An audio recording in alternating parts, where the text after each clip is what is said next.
Welcome to Virtual Assistants, the Agency Growth Machine podcast. Take your digital marketing agency to the next level as we share secrets, strategies, and client success stories. Step back from the day-to-day of your agency and activate massive growth using virtual assistants. And now your host, Azar Siddiqui. Good morning or good afternoon or good evening from wherever you're joining us today. My amazing guest, a fellow Canadian, Mr. Rudy Hettrick. And Rudy's joining us from Vancouver, Canada today. I am not too far away. Well, right now I am quite a bit far from Rudy, but usually when I'm in Canada, I am around a 13-hour drive.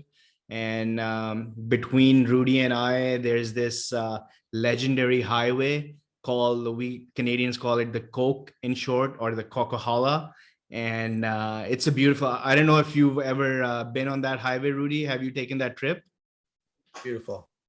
It's beautiful, man. Like it is very dangerous if the weather conditions turn, but for the most part, I think it's one of the most scenic highways that I've ever seen in the world. It's just amazing, that drive from over the Rockies and then into the Pacific Ocean. Man, it's something, huh? Yeah, it's jaw-dropping views. That's why I love it out here so much. Like, it's, even though it's like a busy area, very heavily populated and kind of noisy, it compensates for just the sheer beauty of this area out here. Like every time I go outside, I'm just like, Yeah, no, it's amazing. And so Rudy, let's dive right into this. Thanks for doing this. I really appreciate it. Rudy's the owner and founder of Floor Coding Marketers, and you guys are exclusively working with floor coding companies across the US and Canada, doing digital marketing for these guys, doing web development, the complete package.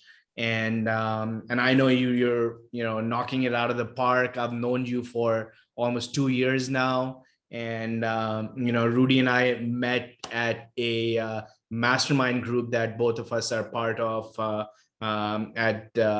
This mastermind group's called the Seven Figure Agency. I've discussed this in the past as well.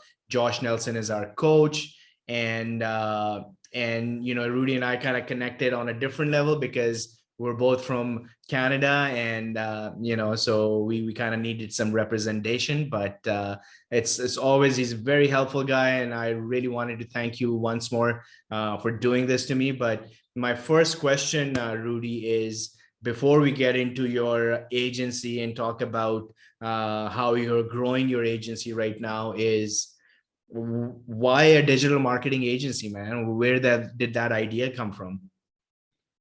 I mean, why not? Right? To be honest, it's just, I think, just like any other person who goes into business, they want the autonomy, right? Like, who wants to have a job, right, guys? Just kidding. But it's, for me, that's what it was. Like, I ended up just working for lots of companies in the past, right? Just the biggest thing was sales for me. Like, I got into sales. I like to talk a lot. I like to connect with people, and it just kind of made sense. It was just kind of worked with my personality, I guess. And then I'm also kind of a geek by trade in the sense that I like building things. I like, I originally was going to DeVry Institute of Technology. You know about that because it's in Calgary. I sure do. I went to that one to be a game software developer, actually. Yeah, so that was kind of like, I've always been into that stuff and love building websites, and I don't know, it made sense, I guess. And I feel like you gotta love what you do. And so every time I wake up in the morning, I'm excited. Well, I shouldn't say every time. There are days, as we all know, right? But it makes it worth it, right? So you wake up in the morning, you're just like, okay, I got my day ready to go, and it's like, you just want to just do this all the time. I call it, it's like I'm getting paid playing video games. That's what it feels like sometimes. Yeah. So what? So what was your first job? Maybe walk us through your work history and how you finally kind of it led up to starting out your agency. Okay. Well, how far back do you want to go? Because that's going As to far really as play you for want, man. I started out with mine with my first job. I don't even remember, but one of the first jobs I did was during my summer job going to Minnesota State was hauling company or a moving company, Gotcha. and I learned so much from that. Traveled all over the place, but and I think of every job, even if it was an odd job, it's still a stepping stone to where we end up. So Yeah. I wanna kind of see like Sure. where Rudy started out. Well, comically, the first job I got fired from because I worked as a stock boy at Co-op, and we, me and my buddies were horsing around in the back, and he was throwing up stuff to me. I was up at the top shelf, and he threw some flour up at me in the bag, and so I just decided to crack it open on his head, and then he started whipping syrup at me, and so we're just made this huge mess. Supervisor came on, what is going on? He's just losing his mind, and so that was probably my last day. Oh man, you guys went all out there. We went all out. We were covered in flour and maple syrup, and How old were you then, Rudy? oh geez, I was like 16, 15, Mm. 16. So I've always been working, right? I've always been working, and I will say that I built a pretty strong work ethic from. I got that a lot from my father. He worked till his last breath. He always worked hard, and he instilled in us a lot of that. And and to be responsible, and to hold yourself accountable to the things that you do in your life, specifically when it comes to work. Like, show up Mm. on time, be there 10, 15 minutes early, do what you're supposed to do what you Mm. promise, right? And so he kind of instilled that in me at a young age, right? When he heard I was fired, boy, was I scared to go home that day, put it that way, right? So that kind of stuff. But what led into this was, it just kind of just happened. It was, you know, I think a culmination of all of my choices and skills that just led into just realizing that, you know what, I'm capable of doing this. I think this is something I really want to do. But throughout time, like I say, I worked at Visions Electronics for a few years, got into sales, A&B Oh, Sound, that's some 2000. hardcore sales experience right there, man. Let me It let me was, let me man. stop you right there because I They'll was close you. for people who don't know Canada, Visions Electronics, Future Shop, these were the two big electronics retailers, Or and Best Buy came up. and yeah, and Best Buy took over Future Shop, but I wanted to mention Future Shop was because and Vision as well, that we were paid on commissions, right? Like there was a Yep. really low base salary, but if you wanted to make a bigger paycheck, you had to make good commissions, sell those warranties and stuff like that. So how did you do that at that job? I did really, really good the first 2 years, and then I got burnt out. I got really Hmm. tired. I got kind of tired of it, right? Um, but it wasn't of the sales process. It was, I felt like there was a better way, like, because the way their process is, like if anybody comes in through that door, you got to close them no matter what. Like, that's It's their thing. pressure, man. I Yeah, yeah, used to yeah. be So scared of walking into that store. yeah, they walk, no matter what happens, as long as it's above cost, it goes out, right? Out the Yeah, door, right? And if they're yeah. coming in for a TV, they better come walking out with a 10 times bigger TV and a sound system, right?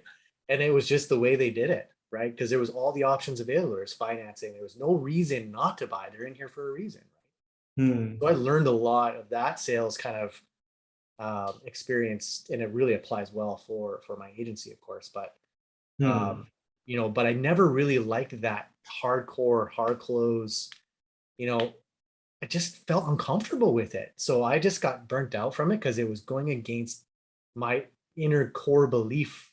I don't know why. There was something rubbing me the wrong way about it. And so I ended up getting into corporate sales for cell phones. So MTS is like a Manitoba cell phone company at the time. Now it's Bell. But I worked for a dealer there and was in corporate sales for quite a few years before I ended up moving, changing my whole life up. Just like got burnt out from sales, decided to go traveling the world. So I went backpacking for quite a few years. Ended up after that, because I had to sell everything and get rid of all my stuff. I had no return. I had no home to come home to except my Yeah. parents' house. So here I am in my late 30s, right? Mid 30s, staying in the basement of my parents' house. Yes, that's actually a true story. That was back in Manitoba or Red Deer? It was actually just outside of Red Deer in Rocky Mountain House, right? So I Okay. stayed there, worked in the oil patch for a couple of years. And I'll tell you that is some serious work ethic, some serious hardcore work right there. So I learned a Mm-hmm. lot on that. I learned to never go there again. Mm. I learned to never do that ever again. Anyway, so I ended up leaving there, going back to Winnipeg and started a service business. It was a window cleaning pressure washing company. And that's when I started to be my own boss. I got tired of trying to do everything for everyone else. They're making all the money, they're doing all the stuff. I'm putting in all the sweat and I'm getting nothing out of it but stress and unhappiness, right? Mm. So I Mm. really just got tired of it. So I think that, like I say, the culmination of all my skills ended up to the point where I realized, I'm building this service business. I have no money, right? Because if you remember, I just got back from traveling, worked the oil patch a bit. So window cleaning was a low barrier of entry. It didn't cost a lot of money to start up. And I built the website and stuff myself, and I started doing the marketing myself, and realized that as I'm trying to grow a window cleaning business, and I'm still out on roofs and cleaning windows, and I'm putting myself at risk, and I'm trying to hire people, and it's really difficult to do that. Like it's hard to like get people to want to go up on roofs and ladders and stuff, and hiring is an issue. It seriously is an issue for service businesses. So I really got a really good sense of that. And so just kind of like all of that culminated into this. I'm like, I'm going to do digital marketing for service businesses. That's how it started. So I started Mm. a company called Primal Web. So I was really just going to build websites. It was only going to be like, $500 and then Mm. $150 a month. I believed in the recurring model right from the beginning. That's how I was going to do it. I was going to do $150 a month, includes hosting. I don't know what else it included. I was just didn't really know what I was doing, to be honest. Right. So When was this, Rudy? What that would have year? been 2017. Okay. I started doing that. And then I was actually working for a guy, kind of part-time a little bit to kind of understand, like he has a small digital marketing agency. I won't mention his name, but so I worked for him for the winter. And then that didn't really work out very well. Like now I'm back working for someone, right? And Mm. so from there, I just kind of decided to do my own thing. And then Primal Web came out of that. And then I realized, hey, I could do Google Ads. So I started working Mm. on that. I learned Google Ads. I got certified through Google and everything else. And to be honest, how it really took off was I went to a window cleaning pressure washing convention, or called a huge convention. And I met a guy named Kevin Trout. He has a window cleaning business here local to me. And we became really, really good friends. And then I Mm. told him, I'm getting rid of my window cleaning business. I'm going to sell it and I want to do marketing. Can I build you a new website? And Mm. so he's like, yeah, man, for sure. Like he had to talk to his wife and she's like, do it. He's a nice guy. He's a great guy. I like him. I think you should just do it. So the first website I built was like horrible, better than what he had, but it was horrible. It was like a one-page website. So it was like window cleaning, gutter cleaning, pressure washing, roof cleaning, all these sections going all the way down, right? I had no idea that it was like totally all against SEO and how all that works, right? So I was just like, Yeah. yeah, we're doing okay. But we're not ranking anywhere. So I'm like, okay, now I have to learn SEO because I need to help him, right? So completely rebuilt the website still exists today. And we just obviously keep optimizing and changing things to make it more current. And he's crushing it. And I'm like, okay, so I'm good at SEO. Awesome. And then I was like, okay, now Facebook ads, let's get into that. And then, this is kind of how it all built up. And so I started getting referrals and started getting different people coming in. I got some buddies that I'm still doing their marketing for, and then they refer me. And so I was able to kind of get enough clients to like keep myself kind of afloat. Man, that's such a, I don't know, it's such an amazing story of, you starting out, building out that work ethic, getting fired from that first job at co-op, but then, your journey, it's so enticing to me. And the importance, Rudy, of having a strong work ethic, I so agree with that, man. And as a Canadian and in the US as well, I've seen that that by the time you're out of college or university, you already have a 8 to 10 year of work ethic built out. So if you start early on like you did at 15 or 16, you have time to fool around a little bit and kind of, learn from your mistakes. But in some cultures, happens sometimes in Pakistan, is that, people kind of, your parents kind of want to keep you so close to you and provide everything to you, and they don't let you do anything until you finish your education. But the backdrop, the drawback of that is that by the time you're finishing school, you really not worked a day in your life. And now you only have a few years of building out that work ethic. So I really admire, I think, and that's a big reason that the Western countries are where they are, because the work ethic starts building out way sooner, compared to some of the other countries that are out there. So that's an amazing story. I'll hit you back on that backpacking that you did. We'll pass on that right now. I want to talk to you about that some other time. But tell me this. So you kind of started out your web development business, and in 2017, and you had a pressure washing business, window cleaning and pressure washing business. But then when you chose a niche for floor coating marketing, I'm trying to understand, why would you not stick with the window cleaning or the pressure washing niche that you already were familiar with, and how did the floor coating marketing niche came out? Sure, no problem. So knowing that I had, I already know kind of the average ticket is of a window cleaning, gutter cleaning job, right? Honestly, the real truth of the matter is they have, it's such a low ticket item, and the lead cost for any service businesses across the board is fairly stable. So whether it's a landscaping, concrete coating, or pressure washing business, really the lead costs are very close. And so the cost per acquisition on a window cleaning lead is relatively high. So that I did have some window cleaning clients, and it didn't work out very well. They'd lasted for a while, and then they quit because it was just so expensive to them, right? But they didn't understand the value of lifetime, like the customer life cycle, like the lifetime value of a customer, sorry. And not only that, but add-ons. Like, why are you not adding on other services while you're there? Take advantage of it. So there was just a lot of also coaching them on how to do it properly too. That was really kind of frustrating. So I just never really wanted to go down that road. And there was just a lot of like low revenue.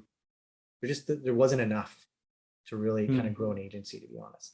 There are some people in our group too that do it, and they do a great job. They have it figured out. But for me, I just felt like it wasn't what I wanted. I just felt like I was going to be running against the grain quite a bit, or having to charge a low amount, which wouldn't be very profitable. So I didn't really feel like that was the choice for me. I did try the landscaping for a while, as you remember. And it was kind of the same scenario. And so concrete coating, I started with that because I ended up getting a referral from one of my clients, right? And he was in concrete coating, and I'm starting to, I never even knew it existed until I had him. I'm like, what is this? So I had to really buckle down and figure out what this industry is all about to learn, so that I could build him a proper website, right? And so I did a lot of research on it, and as I was doing this research, I'm realizing that there is a lot of potential in this niche. Is that how they say it in the States? I say niche. Yeah, I say niche too, and everyone's like, "What are you saying?" Niche, yeah. Is it?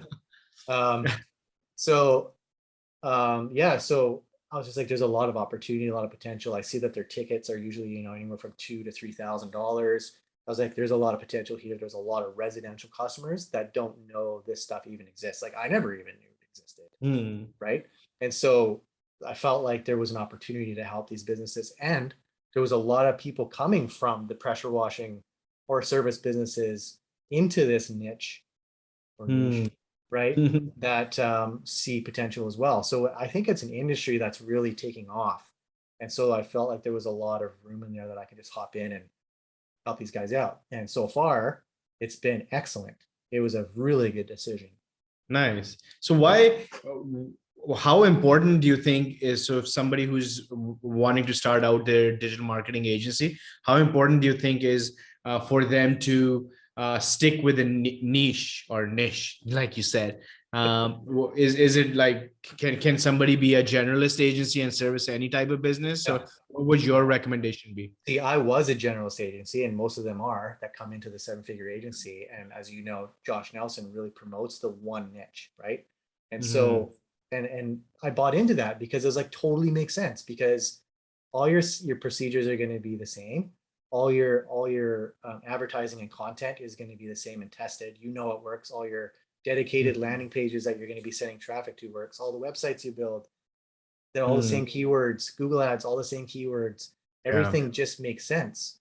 So Mm. you can bring in team members and train them out like this, right? Mm. So it's going to be a lot easier for them to be able to understand one industry as opposed to a plumber, then a lawyer, then an electrician, and drone service, right? Mm. Solar power, whatever. Like that's a lot of work. I know because I did it, right? Yeah. And so Yeah. it's not scalable. It really isn't. Some can do it, but all the power to you. But I don't feel like it's as And profitable. no, I can definitely relate to you on that one. I still have my generalist agency running on autopilot right now in Calgary. And, as soon as I got this idea of focusing on one niche, it was like an eye-opening thing for me. Like, I'm like, why did I not think of this for the last 13 years? It did come to me here and there, but I really never did go and execute it. But seeing so many of our clients focusing on one niche and just crushing it, it's just the proof, man, that you just pick one niche, and everything that you said is true. And then the other thing is that all of a sudden you open up a entire market. North American market is open to you. You can work in every single city in the United States and Canada, and you can start servicing them with the same one model that you can do it within your local city. So Yeah. I wouldn't do a digital marketing agency. If I had to restart it, it would only be a niche based for sure. Well, and think about all of your own marketing too, right? Think about all your content that you got to put out on social media. Think about all your emails that you got to send out. Think about, Hmm. if you do a hot lead follow-up or you want to do direct mail, the messaging is a lot more targeted. They're going to Mhm. understand it. Like I just did a discovery call literally before this podcast, and he's like, I really like what you're doing. I like your videos. I like what you're putting out there because I understand it.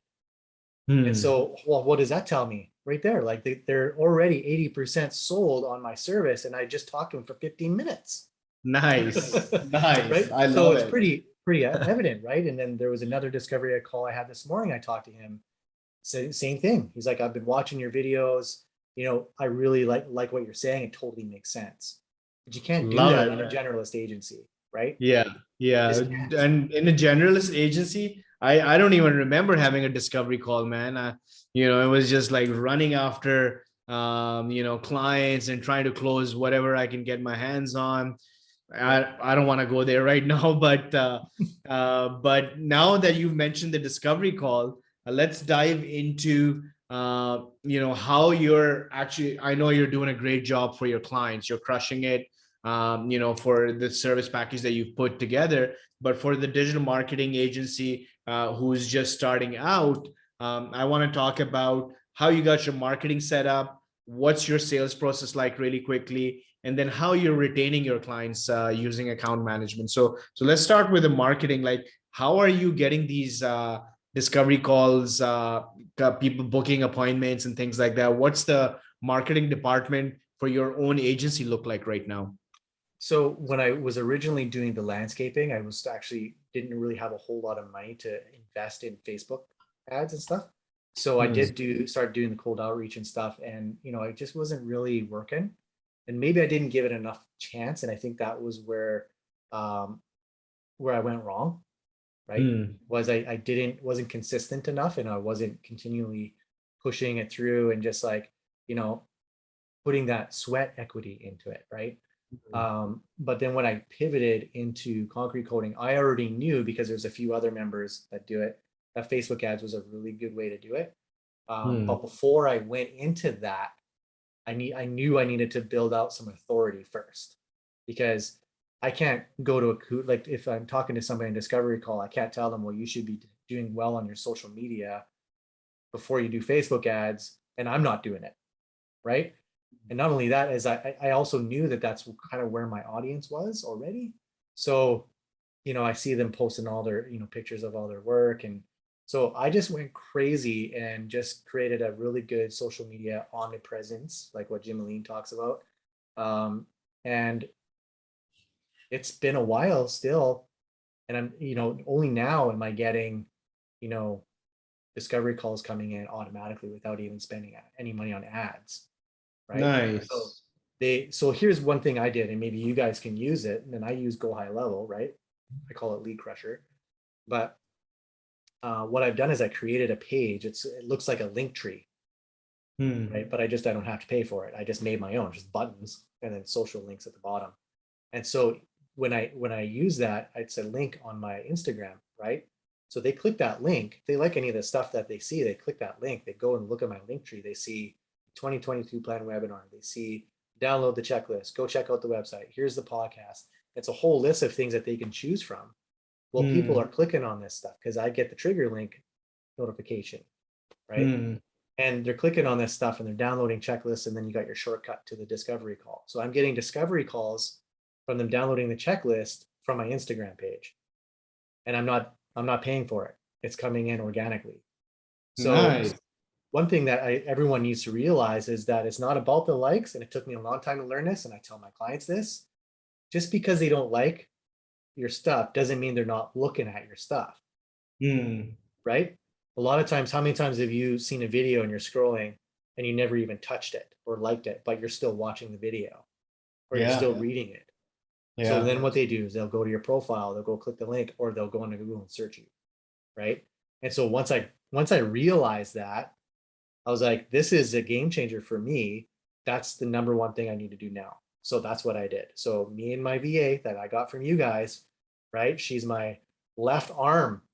I should say my right arm, because I am right-handed. But without her, I just like, already she's been gone on final exams this week and I'm lost. I'm just like, hold it together, buddy. She's back on Monday. You can do this, right?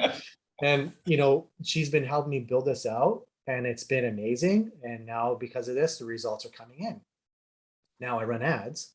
Guess what? They're going to see the Instagram channel. They're going to see the Facebook profile. And it's going to be just like completely loaded up with amazing content that provides massive value. Why wouldn't they book a discovery call? And that's exactly what's happening. So I'm not spending very much right now, but I can tell you I already got 10 discovery calls booked this month. And I'm probably spending $30 a day right now, which will go up, but I'm only spending $30 a day.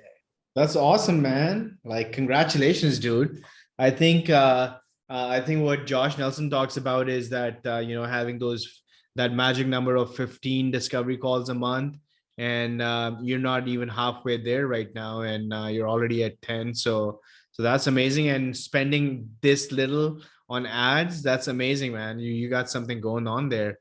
And then also I'm assuming, Rudy, sorry to cut you off there. I'm assuming if somebody does click on your links, you are doing some sort of retargeting and showing ads on different platforms or things like that, or is that something you're not doing right now? It's kind of sort of retargeting already, right? Like it's kind of, we're using that as a different audience, but still hitting them with the discovery call ad, right? Okay. So yeah, it is, right? But yeah, no, I was going to say, like, just this strategy alone, that's the only thing that I'm doing right now. Obviously there's going to be more stuff, but that strategy alone, I got a new client this month already. We have 2 in the books. It's just a matter of them signing it up. One's already looking into my references. That's another thing. If you guys aren't doing this, have a short reference list with a nice header at the top of it, like a graphic header. Just have a nice short reference list that they can refer to anytime you're done the discovery call. Here's a reference list. Yeah.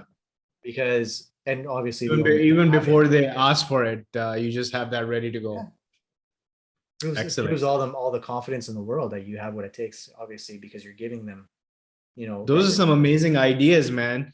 Having that landing page on your Instagram with a link tree if you're just starting out, you don't have a big budget for doing paid ads or anything like that.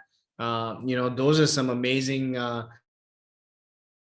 have by just being a little smart and having all your content on one page, giving them something of value that they can click on, and once they've clicked on something, they eventually drive towards booking a discovery call. And like Rudy spending like $30 or $50 a day right now, and if you can afford that, you're on your way to starting a digital marketing and agency. With your marketing now loading up, now it's time to start closing these deals. So talk to me about that, like what's going on there on the sales process. Like, is it a one step, two step, three step sales process? Gotcha. Who's closing the deals and how's that working out? Right. Well, before that, I will say I also have a podcast that I'm doing as well, and these discovery calls that I've talked to, they're listening. So if you don't think they're listening, what's the name of the podcast, Rudy? Called the Real Concrete Coding Talk Pod. Awesome. I love that name. Real Concrete Coding Talk Pod or Pod Yeah. Talk? Talk Pod. Talk Pod. Oh man, it's a mouthful. Say that 3 times. Amazing. All right. Yeah, So they're listening to those podcasts, and then they're again coming back to you because they're getting value out of it, and they're organically booking discovery calls. Yes. So a lot of the guys that are booking these discovery calls, they're not necessarily established. Like I said, there's a lot of guys coming into the industry. COVID has changed a lot of people's decisions on what they want to do in their lives. And every time I ask them, like, what made you want to book this call today? They always say it. Well, COVID. They always bring up COVID. I lost my job or whatever, and then they've come into this. So a lot of these guys have only been like, pushing concrete coding for about maybe a year, sometimes 2 years, right? And they're just having a hard time figuring out a way to get leads. That's it. That's really what it boils down to. So my process is a little bit different than what is recommended in a 7-figure agency. I'm not saying I don't do it, because I do. I have a full out strategy session plan already figured out. It depends on what level they're at, because my strategy sessions are more based on the full service package, right? But a lot of times I'll just kind of qualify them to see if they're a good fit. I will bring on guys who are just starting out, because that's just the way this industry is working. As long as they're willing to put in the work and they're willing to invest a little bit, then we'll grow with them. We'll start doing add-on services as they grow, we'll grow, right? And so that's kind of my strategy on that. It's a little bit different. I don't know if it's a good idea or not, but I feel like it's honestly, working, man. in this industry, it's working, right? So a lot of times it just ends up being the same. Like I will just start out recommending Facebook ads, right? I'll talk to them for a while, but I'll use the discovery call, and I will try to close them on that call. Like I tell them it's usually about 10-15 minutes. I set the expectation 10-15 minutes, but it can go as long as you want, depending on how, and I always say, if I see that there's synergy here with us, then maybe that's a sign that it's a good fit. If it's not, I don't want you to feel like you've wasted your time. So I will point you in the right direction to make sure that you get something out of this call today. Sound good? Or pumped? Oh yeah, let's do this, right? And so these calls end up being 30 to 45 minutes. And some of them hum and haw over the price, right? And so I have you talk about the price. Do you mind telling us how your packages are set up or what price ranges they're in? So I charge $9.97 a month for Facebook ads, but I do more. I don't know if I want to share that just yet, but I do a lot more with it as well. Like have you ever used Better Proposals? We use no, I don't think we have, but I know of it. We have a contract signing, DocuSign that we use, but I think it's a little different than that, right? So it's basically a web-based proposal system, right? So they just basically click a link and they can go and see your proposal online. Well, I just built that in Lead Crusher. I built that using CSS. I have a sidebar and everything, so it's like it moves along. The sidebar stays the same. On mobile, I got like a menu button they click and it opens up, and so they can actually. So I send them this amazing proposal, which has everything, the company profile, reviews, testimonials, how everything works, just kind of like put in place there. So they're blown away by it. And that's right after the discovery call? Yep. Yep. Nice. In fact, after this podcast, I got to send one off to the one that I just talked to before you. He's pumped. Nice. He wants to go. He's 8 out of 10. Well, this proposal is going to make it 10 out of 10. Right. Very and also nice. the follow-up. Right. So I know the two call close is typically a good game changer for a lot, but in this case, I think I'm comfortable with talking about the price. When we talk about what I do is I turn that around into an investment. So I don't just be like, oh yeah, it's $1,000 a month. I wait until all the questions are answered and they are still yes on everything. And I talk about how it's going to change their life and how we'll grow with you. We will add on things as you go. We basically build out an entire strategy. And I'm talking to these guys about it on the phone. And all I can hear is, yep, I love it. Yep. When I hear that, why wouldn't I tell them, like, so this is what the next step is. Let's do it. So if you're ready to move forward, this is how much it's going to cost, right? They don't ever want to make necessarily a decision right away. So I will send them that proposal. And it's usually. So does that include ad spend as well, Rudy? No. So how much would a typical ad spend be on top of that $1,000? Honestly, the sweet spot for concrete coating companies, if they really want to scale, they need to be spending 50 to 80 a day. But not everyone is there. So the calculations, I have this key numbers sheet that I created. So I'll ask them, out of 10 leads, how many do you think you can close? And I have it all the prices of all the leads that I've the data that I've calculated. And I tell them, on the low end, your leads are going to cost this. On the high end, it's this. When it's like Christmas time and like all these slow periods, you're going to see it's this. And so based on all that, I'll just tell them, like, the minimum that you're ever going to get any good results with Facebook is $30. I will not do it if it's any lower than that. And I said, but the sweet spot to get going, to get enough data, like get the algorithm working, is 40, because that's the average lead is between, I've seen as low as 25, but typically seems like 30, 32 is a nice number. And so, and that's in peak season, right? So as you get into the quiet times, now it starts to creep up, because now you're competing with others, like e-commerce stores and stuff like that, for like Black Fridays and Cyber Mondays and Christmas, right? All the ads go up 45%, the lead costs, sorry. Nice. So I just set the expectation and tell them that's the strategy. But I just say, like, where do you want to see yourself? If you could launch yourself 12 months from now, where do you see it? Like, this is the goal. Okay, well, this is how much you need to spend to get it. Yeah. And so if you can give me $1 and I give you 10 back, is that not an investment? Is that not worth it? And they're like, yes. Okay, so let's do this. So what you're doing different here from most of the guests that I've had, they've had a two-step closing process. So they'll go on the discovery call first, then they'll go on to a strategy session, and then try to close the deal on that second call. But I think you got something going over here, because we're doing something similar as well. We have this discovery call, and usually once we get a yes from our clients to move forward with the process, we have a 83. We just looked at our numbers yesterday or day before. Once we get a yes from our client to tell us to go and start shortlisting a person for them, we have an 83% close ratio, where we know that this person is going to be our client. So, we have a similar process like you. It's pretty much a one-step process. And if you can make it work, man, it's less hassle, less calls, less follow-ups. I was originally doing the two-step close when I first started it, but I had to learn to read the room.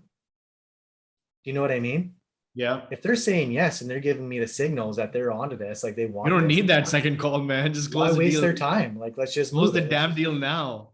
Well, and the thing is I'm like, okay, but I see that you're saying yes, but just to confirm, I just want to make sure that we're going to go through this on a presentation. Yeah. Well, they ghost me. I lose them. So I was losing them, because these guys at this level, they're out in the field, they're doing the work, they're out, grinding the concrete or answering phone calls, and they're busy. So they're not going to go all the way home during the day on my time, right? Sit in front of a laptop and try to figure out how to use Zoom. It's just not going to happen. right? But the guys who are like the 1 million or 500,000, even 750, they're not near as much out in the field. They're more the ones doing like they're building out their systems. They know how to do it. They're comfortable with being in front of a laptop and they're kind of used to that now. That's different. I can read it. If we're talking about building a website, doing SEO, and it's a lot more of a thorough situation, like where we have to bring on more services to help them, Yeah. it definitely needs to have a second call. Like we Hmm. definitely need to go through it all because you can't do it on a phone. You just can't. But if I'm telling them you just need Facebook ads, they're like, yeah, you're right, we do. Like, why would I move on to a second call, right? That's awesome, man. That's great. And that's I was just talking to a friend before this call, and he was asking me about some setup of his remote teams and things like that. And he's like, it's never been done, in the industry because they're charging $50 to $60 an hour to their clients for placing a software engineer. And they're like, we have to have a system or a machine that we have to give them. Our clients are asking for MacBooks and it's just eating away at profits and stuff like that.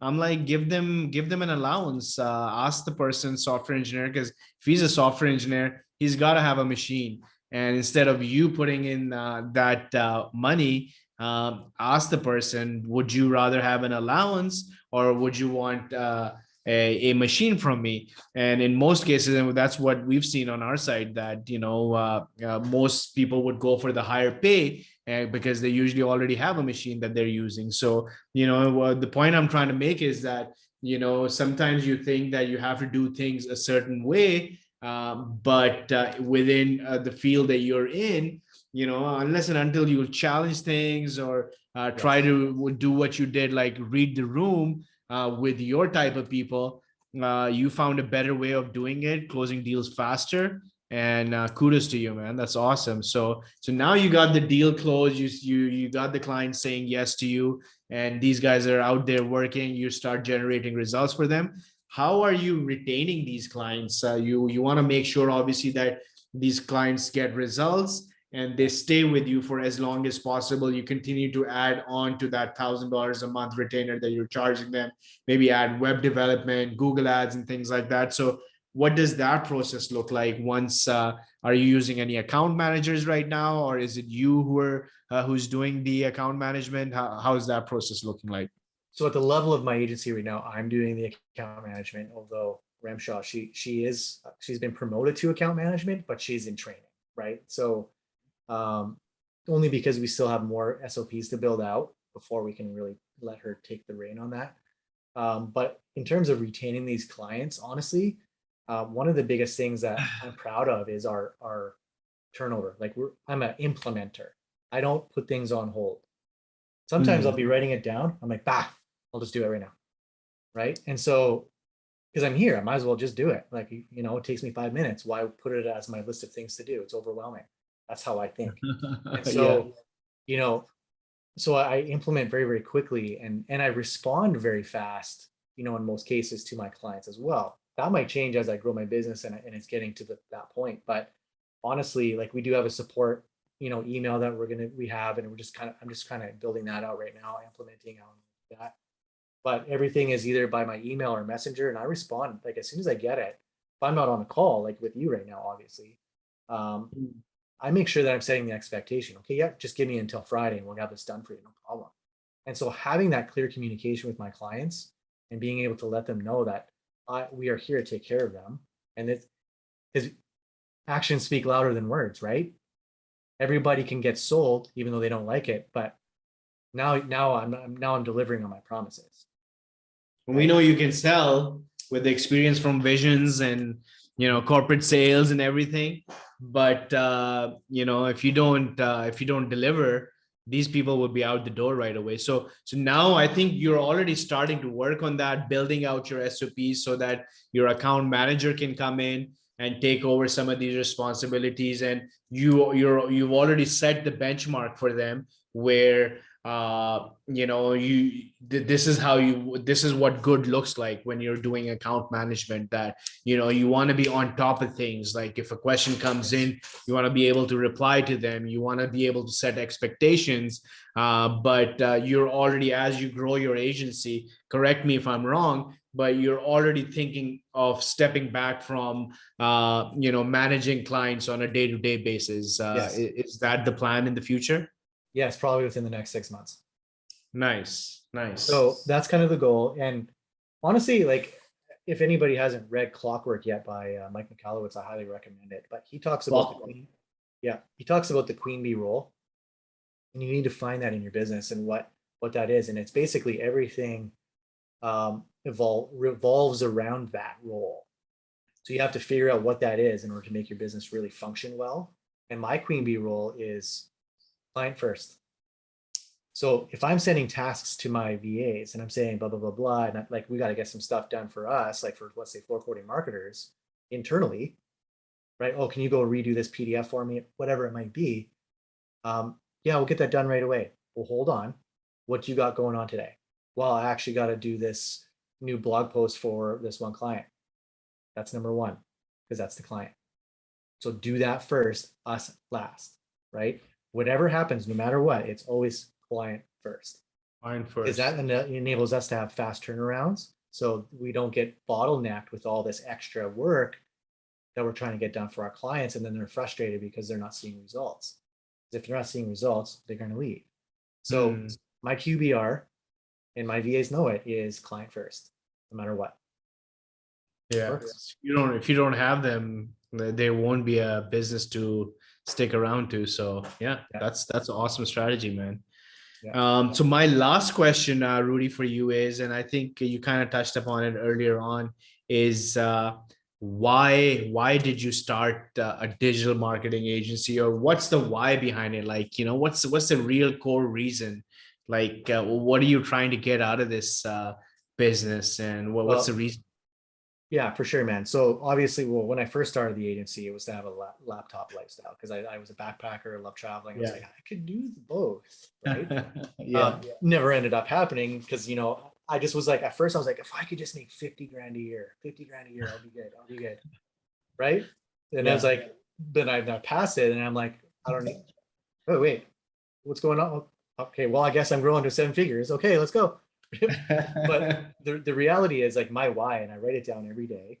It's part of my time blocking that I do every single day. I do time blocking, and I write down in my journal. I write it down, and I say, my why is I want to have a nice piece of property outside of the city with the luxuries that I enjoy, not luxuries, but luxuries I enjoy.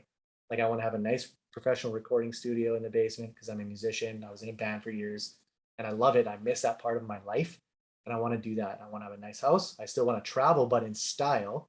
I want to come and visit you guys out in Pakistan and just hang out there for a while and still have the affordability, right? Just to be able to leave for like 6 months to go somewhere, come back to my nice little place I have out in the bush. You know what I mean? Yeah. But the biggest thing too is really help take care of my family. Like, my mom's getting older, right? My dad's passed away, right? And so, I want to make sure that she's going to be okay, and, she got some stuff, she got some money when he passed away, but it really wasn't enough. All that hard work that he wasn't enough to keep her till whenever she goes. Right. So, not to make this morbid or anything, I'm just trying to say that that's kind of like, it's really important to me. And I think that's a driver. And also I don't like giving up. I can talk to that for sure, man. I've seen your journey firsthand, and it's been incredible.